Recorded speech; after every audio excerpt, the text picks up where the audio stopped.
வணக்கம். நான் உங்கள் ஜெயா. இன்றைக்கி நம்ம இந்த வீடியோவில் ஃப்ரான்சிஸ் பேக்கன் எழுதின ஆஃப் எக்ஸ்பென்ஸ் இந்த எஸ்ஸேயோடைய சம்மரியை பார்க்கலாம் வாங்க. இந்த எஸ்ஸேயில் பேக்கன் நம்ம பொருளாதாரத்தை எப்படி கையாளணும் அப்படின்றதும் சொல்கிறாரு.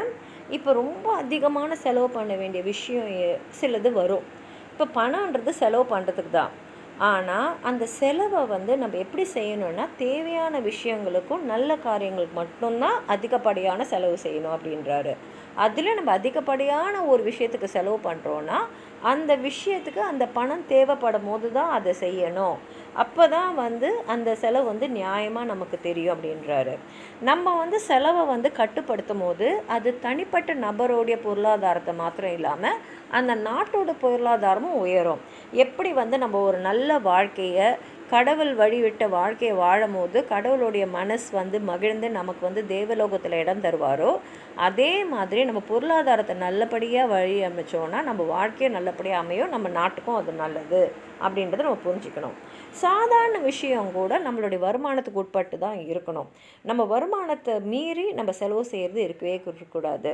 எந்த விஷயத்துக்கு நீங்கள் செலவு பண்ணாலும் பார்த்து ஜாக்கிரதையாக செலவு பண்ணணும். நம்மளுடைய பணம் எப்படி செலவாகுது அப்படின்றத நம்ம கண்காணிச்சிட்டே இருக்கணும். இல்லைன்னா நம்மக்கிட்ட வேலை செய்கிறவங்க கூட நம்மளை ஏமாத்துறதுக்கு அது வழிவகுக்கும். நம்ம என்ன தான் செலவு பண்ணாலும் அது என்ன இந்த விஷயத்துக்கு நம்ம இவ்வளோ செலவு பண்ணணும்னு ஒரு திட்டம் போட்டிருப்போம்ல, அதுக்கு கீழே தான் நம்ம செலவு பண்ணணும். நம்மளுடைய செலவு எப்படி இருக்கணும்னா நம்ம வருமானம் எவ்வளோ இருக்கோ அதில் பாதி தான் நம்ம செலவு இருக்கணும். நீங்கள் ரொம்ப பெரிய பணக்காரராக இருக்கீங்க, இல்லைனா ஏதோ ஒரு விஷயத்துக்கு நம்ம நிறைய செலவு பண்ணணும் அப்படின்னு இருந்தால் கூட நம்மளுடைய வருமானத்தில் முக்கால்வாசி பணத்தை தான் அதுக்கு செலவு பண்ணணும். அதுக்கு மேலே செலவு பண்ணக்கூடாது. அதே மாதிரி எல்லாத்தையும் கணக்கு பார்க்குறது, இதுக்கு எவ்வளோ செலவாச்சுன்னு பார்க்குறதுலாம் என்னவோ நம்ம நிலையிலேருந்து நம்ம கீழே போகிறதா நினைக்கவே கூடாது. ஏன்னா பணம் நிரந்தரமானது இல்லை, நம்ம பொருளாதாரமும் ஒரே மாதிரி எப்போதும் இருக்கக்கூடாது. அதனால் நம்ம என்ன செலவு பண்ணுறோம், நமக்கு என்ன வருமானம் வருது, அந்த மாதிரி விஷயம்லாம் கண்டிப்பாக தெரிஞ்சுக்கணும். ஏன்னா சில பேர் என்ன பண்ணுவாங்கன்னா அவங்களுக்கு என்ன செலவாகுதுன்னு பார்க்குறதுக்கு கொஞ்சம் தயங்குவாங்க. இதுக்கு காரணம் அதை பார்க்கக்கூடாதுன்னு இல்லை, அவங்களுக்கு என்னென்னா நம்மளோட உண்மையான நிலைமை தெரிஞ்சிச்சுன்னா ஒரு விஷயத்துக்கு நம்ம நிறைய செலவு பண்ணிட்டோன்றது தெரிஞ்சாலோ இல்லை நம்மளுடைய பணம் கொஞ்சம் கம்மியாயிடுச்சுன்னு தெரிஞ்சாலோ மனசு கஷ்டப்படும் அப்படின்னு நினச்சிட்டு அவங்க எவ்வளோ செலவாகுது எவ்வளோ வருமானம் வருதுன்றதை பார்க்கவே மாட்டாங்க. ஏன்னா அவங்களுக்கு உண்மையை பார்க்குற தைரியம் இல்லை. ஆனால் நமக்கு ஒரு அடிபட்டிருக்குன்னா அந்த காயத்தை பார்த்தா தானே குணப்படுத்த முடியும். அந்த காயத்தை பார்க்காமலே நம்ம எப்படி மருந்து போட முடியும்? அதே மாதிரி தான் இப்போ நம்ம ஒரு விஷயத்துக்கு நம்ம நிறைய செலவு பண்ணிட்டோன்னா உடனே அந்த விஷயத்தை நம்ம நேரடியாக பார்த்தா தான் அதை எப்படி சரி பண்ணலாம் அப்படின்றத நம்ம யோசித்து செய்ய முடியும். அதனால் ஒருத்தங்களும் அவங்களுடைய பொருளாதார செலவு வரவு எல்லாத்தையுமே கண்டிப்பாக அவங்க கண்காணிக்கணும். அதே மாதிரி சில பேர் பார்த்திங்கன்னா அவங்களுக்கு கண்டிப்பாக நேரமே இருக்காது. என்ன செலவாச்சு, என்ன வருமானம் வருது, அதாவது ரொம்ப அதிகப்படியான வருமானம் வர மாதிரி இருக்கக்கூடிய நிலைமையில சில பேர் இருப்பாங்க. அவங்க கண்டிப்பாக ஒரு ஆளை வச்சு தான் இதெல்லாம் பார்க்கணுன்னு நிலைமையில் இருப்பாங்க. அப்படி இருக்கிறவங்க என்ன பண்ணணுன்னா நேர்மையாக திறமையான வேலையாட்களை தான் வச்சுக்கணும். அதுலேயும் அந்த மாதிரி வேலையாட்களை கூட அடிக்கடி மாற்றிக்கிட்டே இருக்கணுன்றாரு. ஏன்னா புதுசாக வரவங்களுக்கு தப்பு செய்கிறதுக்கு கொஞ்சம் பயம் இருக்கும். ஆனால் நீண்ட காலம் அவங்க ஒரு வேலையில் இருந்தாங்கன்னா எப்படியெல்லாம் ஏமாற்றி பணம் எடுக்கலான்றது அவங்களுக்கு தெரிஞ்சிடும். ஏமாத்துறதுக்கும் பயப்பட மாட்டாங்க. அதே மாதிரி ஒருத்தருடைய செலவு அவர் கையை மீறி போச்சுன்னா உடனே அவர் எப்படி அந்த செலவை கட்டுப்படுத்தணும் அப்படின்றத பற்றி யோசிக்கணும். ஏன்னா சிக்கனன்றது ஒரு விஷயத்தில் நம்ம பார்த்து தான் செய்யணும். அதே சமயத்தில் ஒரு விஷயத்தில் அதிக பணம் செலவாயிடுச்சுன்னா அடுத்த விஷயத்தில் நம்ம அதை கட்டுப்படுத்த பார்க்கணும். இப்போ உணவுக்காக நிறைய செலவாயிடுச்சுன்னா அப்போ ஆடைகள் விஷயத்தில் அந்த பணத்தை கட்டுப்படுத்தணும். தேவையில்லாத செலவுகள் என்ன செய்கிறோம், நம்ம இதே மாதிரி வாழ்ந்தோன்னா நம்ம வாழ்க்கை எப்படி இருக்கணுன்றது ஒருத்தவங்களுக்கு புரியணும். ஏன்னா தேவையில்லாத செலவு பண்ணிக்கிட்டே வந்தோன்னா கண்டிப்பாக அவங்கக்கிட்ட எவ்வளோ பணம் இருந்தாலும் ஒரு காலத்தில் அது இல்லாமல் போயிடும் அப்படின்னு சொல்லி இந்த எஸ்ஸேயை முடிச்சிருக்காரு. வாங்க படித்து பார்க்கலாம். ரிச்சஸ் ஆஃப் அ ஸ்பெண்டிங், அதாவது பணன்றது செலவு பண்ணதான், and spending for honour and good actions. ஆனால் அந்த செலவு நல்ல விஷயங்களுக்காகவும் தேவையான விஷயங்களுக்காக தான் இருக்கணும். Therefore, extraordinary expense must be limited by the worth of the occasion. அதனால் அதிகப்படியான செலவு அந்த மாதிரி ஒரு விஷயத்துக்கு மட்டும்தான் நம்ம செய்யணும். சில விஷயங்களுக்கு நம்ம அதிகப்படியாக செலவு பண்ணி தான் ஆகணும். அந்த மாதிரி விஷயங்களுக்கு அது செய்யலாம். For voluntary undoing may be as well for a man's country as for the kingdom of heaven.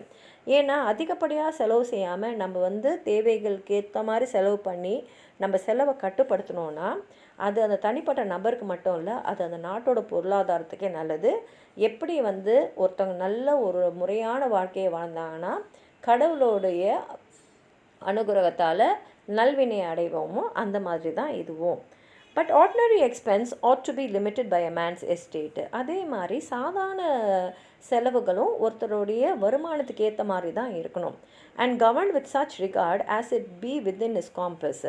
அந்த சாதாரண செலவை கூட அவரோட கட்டுப்பாட்டில் வச்சு அவரோட வருமானத்துக்கு ஏற்ற மாதிரி தான் செய்யணும். And not subject to deceit and abuse of servants.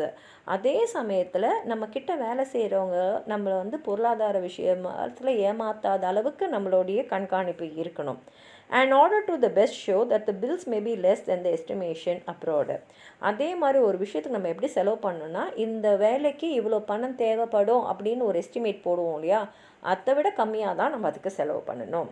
Certainly, if a man will keep but of even hand, his ordinary expenses ought to be but to the half of his receipts.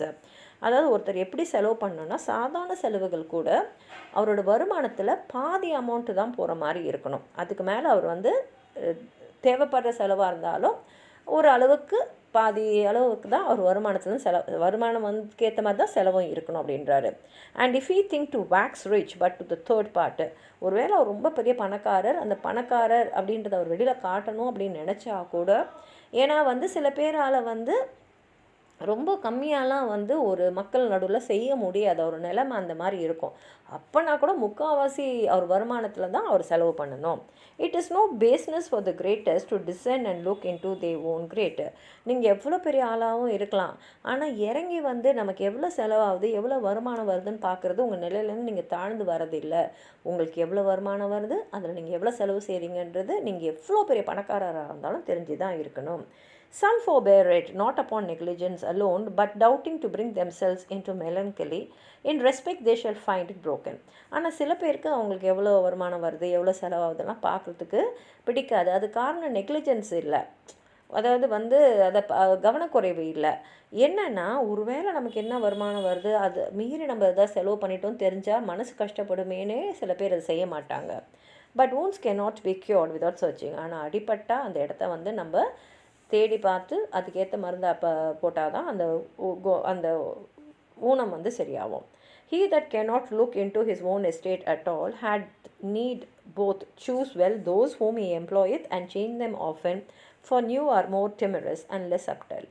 ஆனால் ஒரு சில பேர் இருப்பாங்க, அந்த எவ்வளோ வருது எவ்வளோ செலவாகுதுன்னு பார்க்க முடியாத அளவுக்கு அவங்களும் வந்து நேரம் இல்லாமல் இருக்கலாம், இல்லை பார்க்க முடியாத அளவுக்கு வருமானம் இருக்கலாம், ஆளுங்களை வச்சு தான் பார்க்குற மாதிரி இருக்கும். ஆனால் அப்படி வந்து நீங்கள் வந்து ஒருத்தரை வச்சு தான் உங்களுடைய வருமானமும் செலவும் கணக்கு போடணும் வச்சுக்கணும் அப்படின்னா அவங்கள தேர்ந்தெடுத்து எடுக்கணும். நியாயமானவங்களா, அவங்களுக்கு நம்பிக்கையானவங்களா, அவங்களுக்கு விசுவாசமாக இருக்கக்கூடியவங்களா, அவங்களுக்கு வந்து விஷயம் தெரிஞ்சவங்களா இருக்கணும்.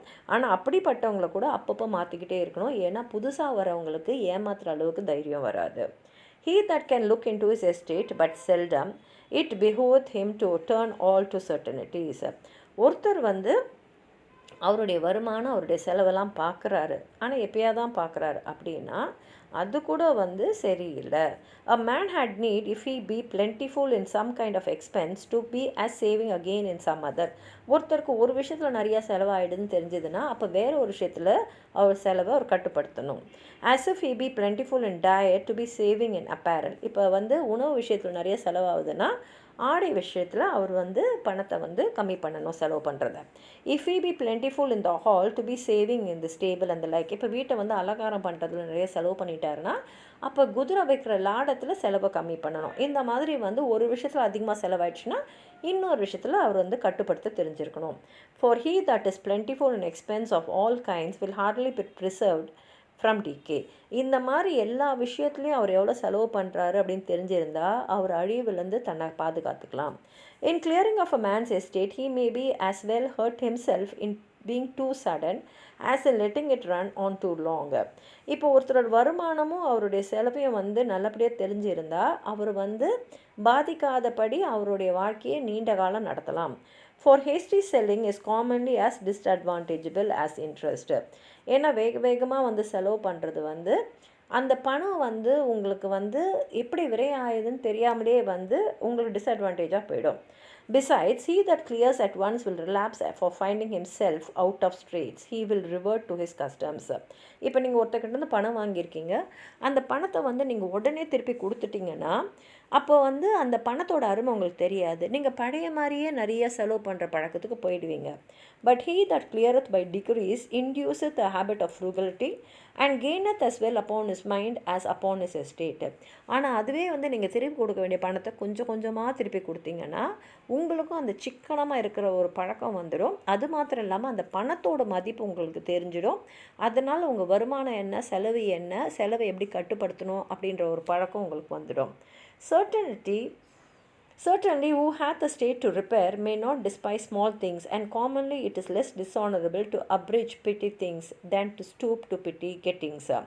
இப்போ சில பேருக்கு வந்து அவங்க வருமானத்தையும் செலவையும் சரி பண்ணணும் அப்படின்னு நினச்சிங்கன்னா சின்ன சின்ன விஷயத்தில் கூட கவனமாக இருக்கணும். ஏன்னா சின்ன சின்ன விஷயங்களில் வந்து இதுதானே அப்படின்னு நினச்சி விடுறது வந்து சின்ன சின்ன விஷயம் நமக்கு திருப்பி வர மாதிரி இருக்காது. அது போன செலவு போனது தான். A man ought verily to begin charges which once begun will continue, but in matters that return not, he may be more magnificent. அதாவது வந்து ஒரு விஷயத்துக்கு செலவு பண்ணுறோம், அது திருப்பி நமக்கு வர வேண்டிய ஒரு பணம்னா நீங்கள் கொஞ்சம் தாராளமாகவே இருக்கலாம்.